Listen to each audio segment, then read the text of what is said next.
Today's topic of discussion is retinoblastoma. Please keep silent.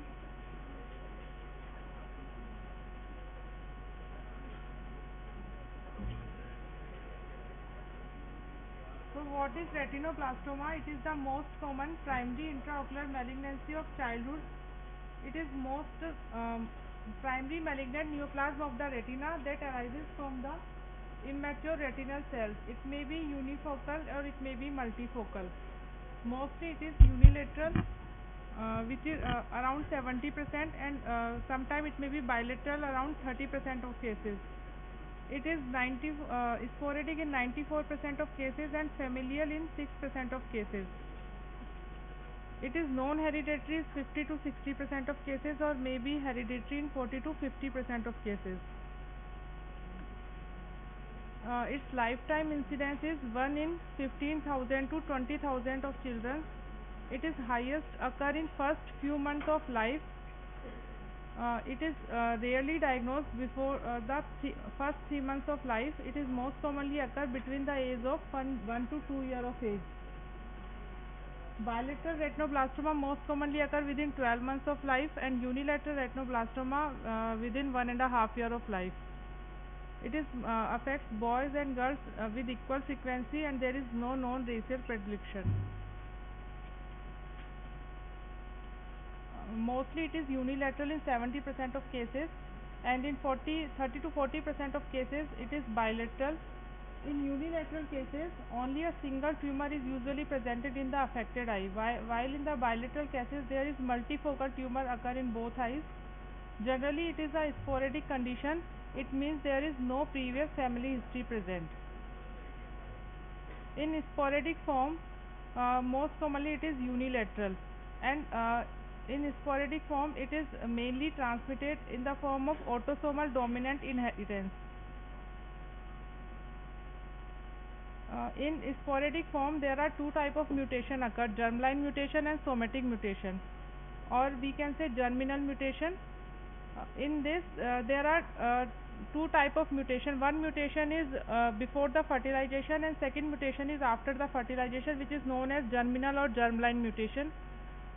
It can be inherited by the offspring of an affected person, while in somatic mutation there is both mutation occur after the fertilization, and it cannot be inherited by the offspring of affected person.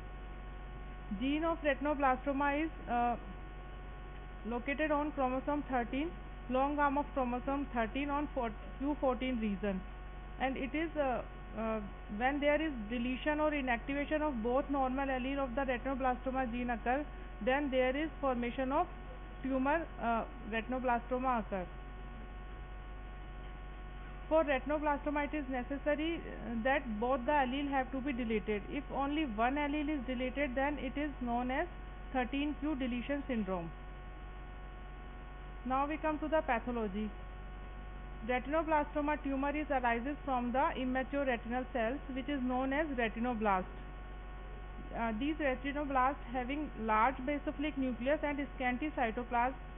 When there is cellular necrosis occur and intralesional calcification occur, it converted into large tumor. Sometimes there is tissue differentiation also occur, which lead to formation of flexor Winter-Steiner rosette, Homer Wright rosette, pseudo rosette, and floret. Retinoblastoma having the tendency to invade the optic nerve and choroid, and it extend out to the globe via either the optic nerve or either the choroid or sclera, and it directly enter into the orbit through the optic nerve, directly enter into the brain through the optic nerve. Sometimes the tumor is spontaneously regress, which is known as the retinoma. Retinoma is composed entirely of benign appearing neuronal cells with photoreceptor differentiation. This picture showing the Flexner Winter-Steiner rosette, Homer Wright, and floret. Flexner Winter-Steiner rosette is the columnar cells around the central lumen. In first picture you can see there is in the center there is a lumen, and around the columnar cells are present. It is also seen in medulloepithelioma. जिसको नहीं सुनना है please शोर ना करे. Homer right rosette present around a central neuromuscular core. Uh, it is also present in the neuroblastoma, medulloepithelioma, and medulloblastoma. Pleurates are the tumor cells which present as a pear-shaped eosinophilic projection, and these are present in retinoblastoma and also present in the medulloepithelioma or medulloblastoma. Now come to the clinical manifestation of retinoblastoma. Most common clinical presentation of retinoblastoma is leukocoria, which is known as white reflex. Second most common is strabismus, or we can say squint, which is occur in 20% of cases. Third one is red painful eye. Other is poor vision. Sometimes patient is asymptomatic.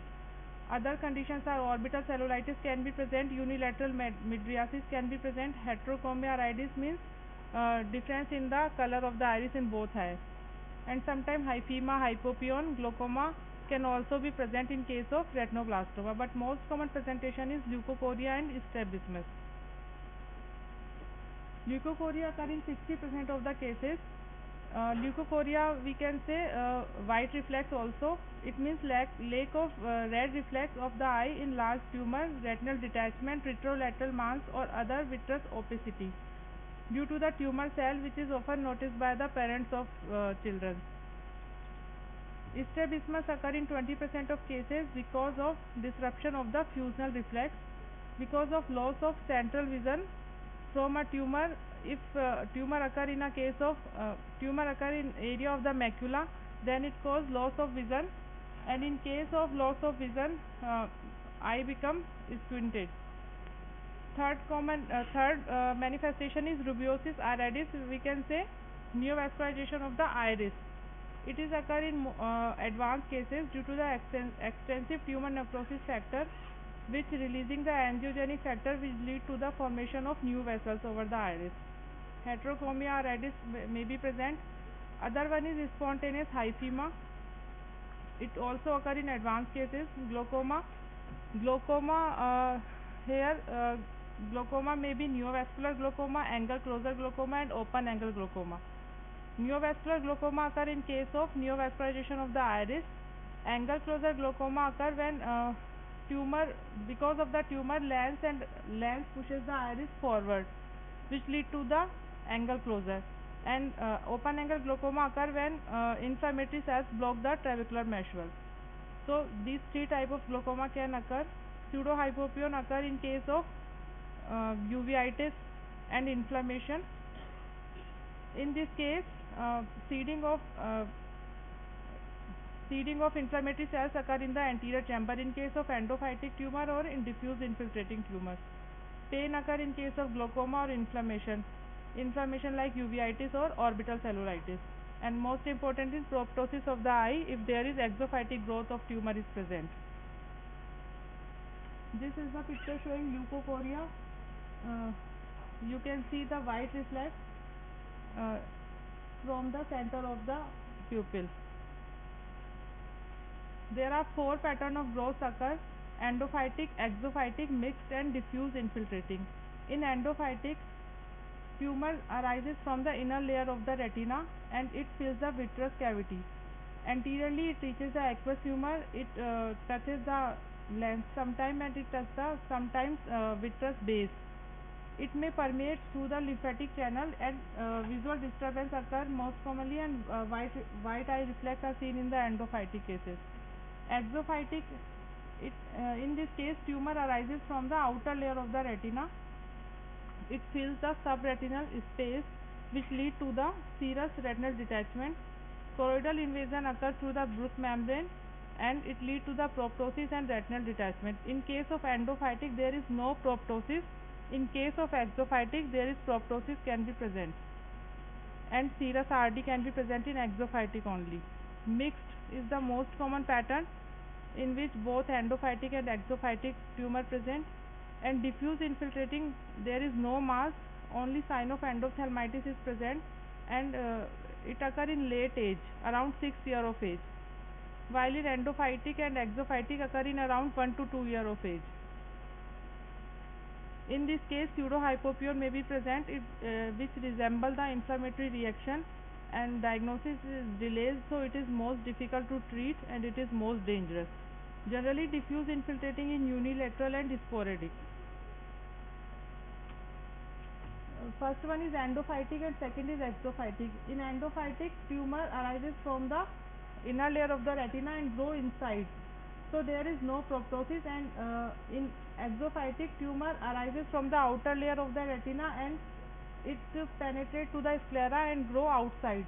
So it pushes the eyeball anteriorly and lead to the proptosis.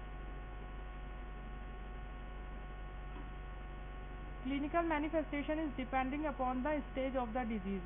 In early cases, sometimes diagnosis to be missed unless we perform indirect ophthalmoscopy. Sometime in advanced cases, we can see translucent white fluffy retinal mass and squint is visible if tumor involve the macula and reduce the visual acuity. In advanced cases, leukocoria white reflex is visible due to the white mass in the fundus. There are three types of manifestation occur: endophytic, exophytic and diffuse. In endophytic, it grow in the vitreous cavity. There is a yellow whitish mass which fills the vitreous cavity and vitreous seeds. There is no retinal vessels are not visible.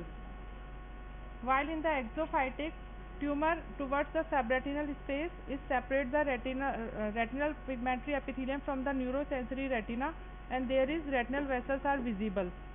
Diffuse infiltrating tumor involves diffusely all over the retina and it appear as a placoid thickness of the retina. There is no mass and no growing tumor. There is only thickness of the retina occur. In advanced cases, proptosis occurs if there is involvement of the optic nerve and orbital extension. Orbital extension involves the scleral imaginary vein. Sometimes there is presentation of pseudohypopyon, spontaneous hyphema, vitreous hemorrhage, cysts bulbi in case of necrosis, and preseptal or orbital cellulitis can also be occur in case of retinoblastoma. There are three routes of spread. One is direct spread, second one is lymphatic spread, and third one is hematogenous spread. Direct spread occurs through the optic nerve and directly through the choroidal invasion, which lead to the scleral invasion and orbital soft tissue invasion. Orbital optic nerve के through it can involve the CSF, brain and spine. Lymphatic dissemination involve the anterior segment of the eye like conjunctiva, eyelid and extraocular tissue, and hematogenous spread can also be occur. Most dangerous is direct spread.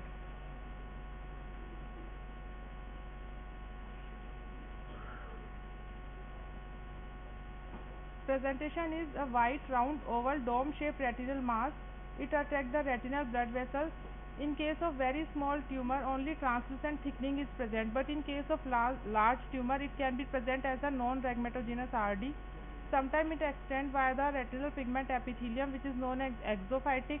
If it is appear in the vitreous or appear in the growth like in vitreous seeds, it is endophytic, and if it is there is generalized thickening, then it is diffuse infiltrating type.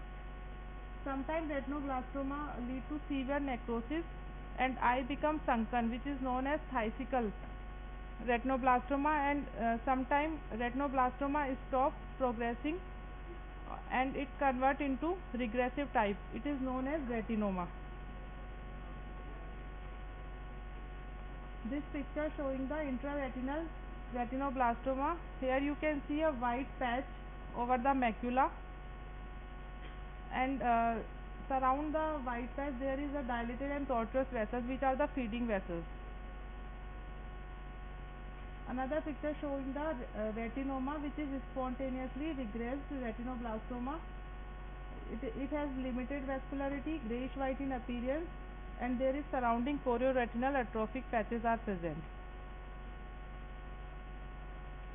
Now DD is very important in case of leukocoria because there are many conditions which appear as a leukocoria. First one is Coats disease, which occur in children also. PHPV, persistent hyperplastic primary vitreous. Ocular toxocariasis, retinopathy of prematurity, which is most common condition occur in premature children. And in this case of retinopathy of prematurity, white reflex is present in all the children. Incontinentia pigmenti retinopathy and Norris disease, these are metabolic disorders. Now DD of vitreous seed. Vitreous seed occur in case of pars planitis or intermediate uveitis, microbial endophthalmitis and leukemic infiltration. And DD of discrete retinal tumor include astrocytoma of retina and medulloepithelioma or retinal capillary hemangioma. So how can we diagnose retinoblastoma? There are some investigations which include ultrasonography, CT, MRI. Ultrasonography is most important. If tumor is more than 10 to 15 mm in size, there is multiple foci of calcification is present. Shadow of the sclera and orbital soft tissue are also present. When we reducing the gain, there is reflection persists. On B scan, it demonstrates a more echogenic shadow. While on A scan, there is a highly reflective intrinsic shadow of the calcification is present. Retinal detachment occur in exophytic tumors which can be seen on B scan also. Ultrasonography has accuracy of 80% because limitation occur by the vitreous opacity at RD. Color Doppler display the normal and tumor vasculature and differentiate the subretinal and choroidal hemorrhages from neoplasm. So ultrasonography is very useful for calcification. This picture shows the B scan ultrasonography of retinoblastoma. There is a posteriorly whitish solid mass present anterior to the retina, and there is reflection which attributable to the intralesional calcification. Other investigation is indirect ophthalmoscopy. For the indirect ophthalmoscopy, we need dilated fundus. Other investigation are intraocular pressure and anterior segment examination. Anterior segment examination include neovascularization of the iris, pseudohypopyon, hyphema. जिसको बात करनी है ना बाहर चले जाइए, attendance मिल जाएगी पर बाहर जाके शोर करो, मतलब थोड़ी देर भी तुमसे चुप नहीं रहा जा रहा. ठीक है, अटेंडेंस दे देते हैं, जाओ सभी. वैसे भी किसी को पढ़ना तो है नहीं. शॉर्ट नोट आता है ये रेटिनोब्लास्टोमा का, इसको पढ़ना. ऐसा नहीं है कि ये टॉपिक तुम्हारे काम का नहीं है.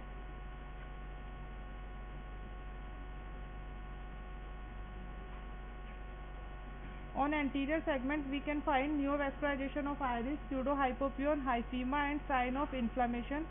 Bilateral fundus examination is very important. We can see the growth in the fundus and 360-degree scleral depression is necessary.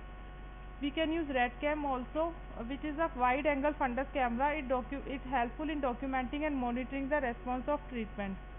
Other investigation is CT scan. CT scan give the brightness of calcification. It is useful in case of infiltrating retinoblastoma where tumor is multicenter, extensive seeding occur into the vitreous. In case of extensive seeding or tumor multicentricity, CT scan is more useful than USG. MRI is useful for soft tissue involvement and optic nerve involvement, and it is helpful in rule out the ectopic intracranial retinoblastoma. This is the CT scan of bilateral retinoblastoma. You can see the whitish growth in the intraocular anterior to the retina. And in right eye there is proptosis is also present because in right eye growth is much larger than the left eye. Now retinoblastoma is divided into 5 groups: A, B, C and D and E. It is divided into according to the tumor size and tumor location. First is very low risk, which is a small tumor less than 3 mm in size, more than 1.5 mm from the disc and more than 3 mm from the fovea. Second group B, which is low risk group. There is a no vitreous seeding and no subretinal seeding. Subretinal fluid is more than 5 mm from the base of the tumor. Third one is moderate risk tumor. In this case, seeding is local, fine and limited, and subretinal seeding and discrete retinal tumor of any size and location are present. High risk is group D. In this case, eye with diffuse vitreous and subretinal seeding, and there is non-discrete endophytic and exophytic disease, and seeding is more extensive than the group C. Last one is very high risk group, group E. In this case, eye have been destroyed anatomically and functionally by the tumor, and it includes the following condition: irreversible neovascular glaucoma, massive intraocular hemorrhages, orbital cellulitis, tumor touching the lens, tumor anterior to the anterior vitreous space, diffuse infiltrating retinoblastoma, and phthisis or prephthisis condition. So these are the five groups of retinoblastoma. It is the International Classification of Retinoblastoma, ICRB. There are some poor prognostic factors of retinoblastoma. First is optic nerve invasion.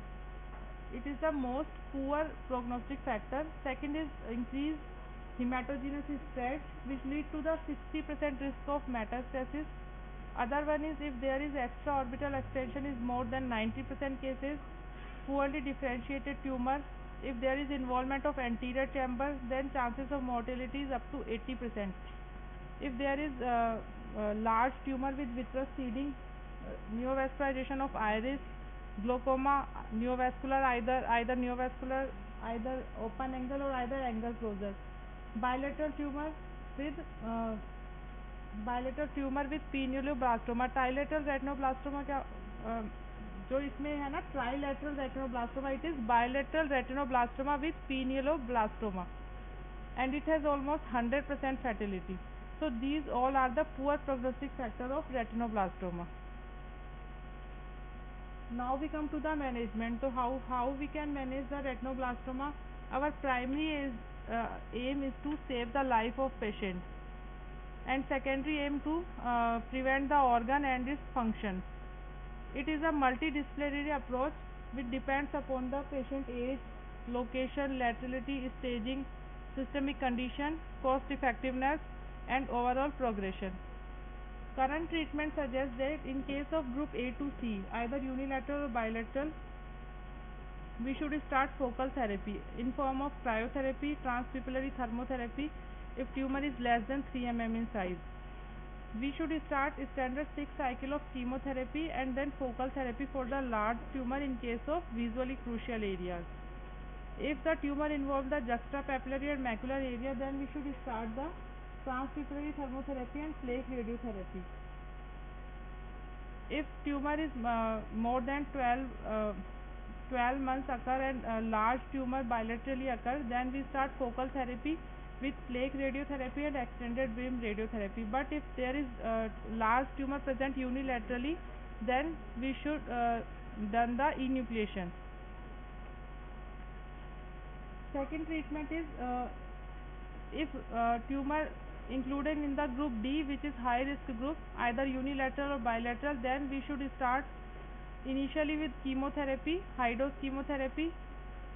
Then we should go for primary enucleation in case of unilateral retinoblastoma, in case where no visual prognosis is present.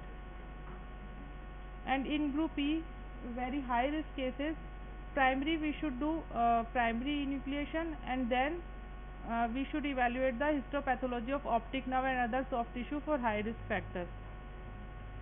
In case of high risk factor on hematoglycin stage 2, we should basically systemic evaluation for metastasis, standard 6 cycle of chemotherapy, and then orbital extended beam radiotherapy and optic nerve extension should also examine.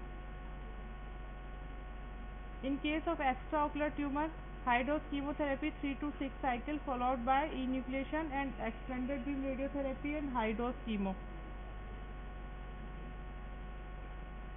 In case of hematogenous or CNS metastasis, first we should give palliative therapy, then high dose chemotherapy, and then high dose chemotherapy intrathecal for CNS metastasis.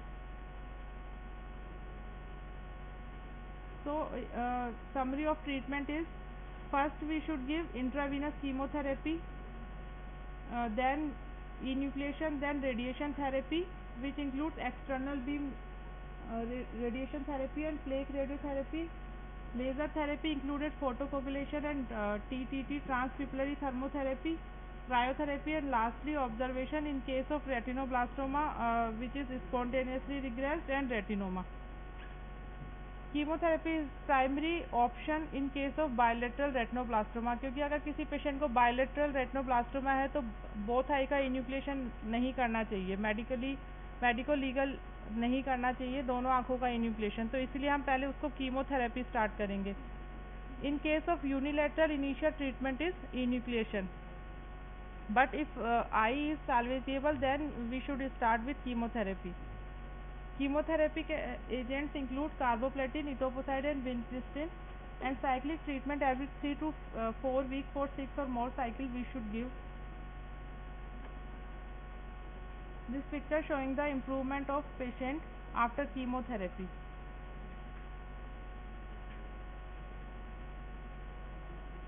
Enucleation remains an important therapeutic option for the disease in case of unilateral advanced intraocular disease, but sometimes we have to do enucleation in case of bilateral retinoblastoma, where we have to save the life of the patient.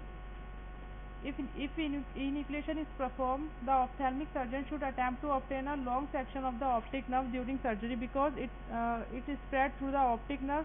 So we have to obtain a long section of optic nerve during surgery. The principal route of exit of tumor cells from the eyes along the optic nerve. Prior pathological study have shown that enucleation is usually curative in retinoblastoma if optic nerve section is longer than 5 mm is obtained within the globe. So we should cut the at least 10 to 15 long optic nerve in every cases. Either we should implant orbital implant at the time of surgery, and sometime we can implant after the surgery also. It depends upon the residual tumor of in the orbit. During the enucleation, we have special consideration for minimal manipulation, avoid perforation of the eye, harvest long more than 15 mm optic nerve stump, inspect the enucleated eye for extraocular extension, harvest the fresh tissue, place a primary implant, and avoid biointegrated implant if postoperative radiotherapy is necessary.